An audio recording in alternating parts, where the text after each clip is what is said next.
अकबर बीरबल हरे घोड़े की कहानी। एक शाम राजा अकबर अपने प्रिय बीरबल के साथ अपने शाही बगीचे की सैर के लिए निकले। वह बगीचा बहुत ही शानदार था।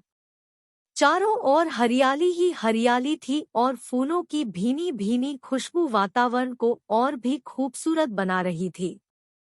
ऐसे में राजा को जाने क्या सूझा कि उन्होंने बीरबल से कहा, बीरबल, हमारा मन है कि इस हरे भरे बगीचे में हम हरे घोड़े में बैठकर घूमें।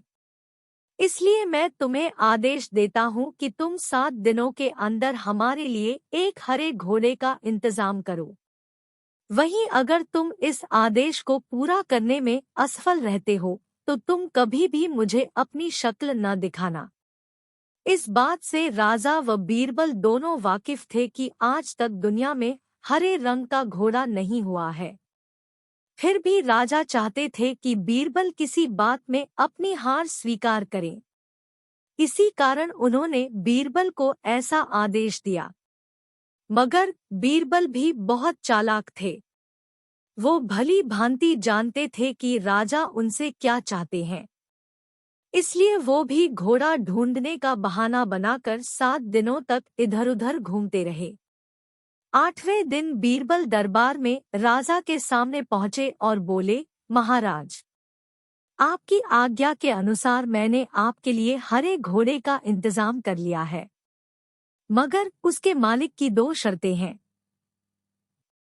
राजा ने उत्सुकता से दोनों शर्तों के बारे में पूछा। तब बीरबल ने जवाब दिया, पहली शर्त यह है कि उस हरे घोड़े को लाने के लिए आपको स्वयं जाना होगा। राजा इस शर्त के लिए तैयार हो गए। फिर उन्होंने दूसरी शर्त के बारे में पूछा। तब बीरबल ने कहा, घोड़े के मालिक की दूसरी शर्त यह है कि आपको घोड़ा लेने जाने के लिए सप्ताह के 7 दिन के अलावा कोई और दिन चुनना होगा। यह सुन राजा हैरानी से बीरबल की ओर देखने लगे।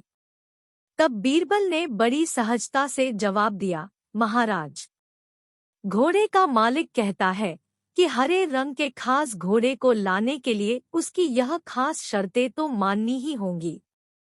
राजा अकबर बीरबल की यह चतुराई भरी बात सुनकर खुश हो गए और मान गए कि बीरबल से उसकी हार मनवाना वाकई में बहुत मुश्किल काम है। कहानी से सीख।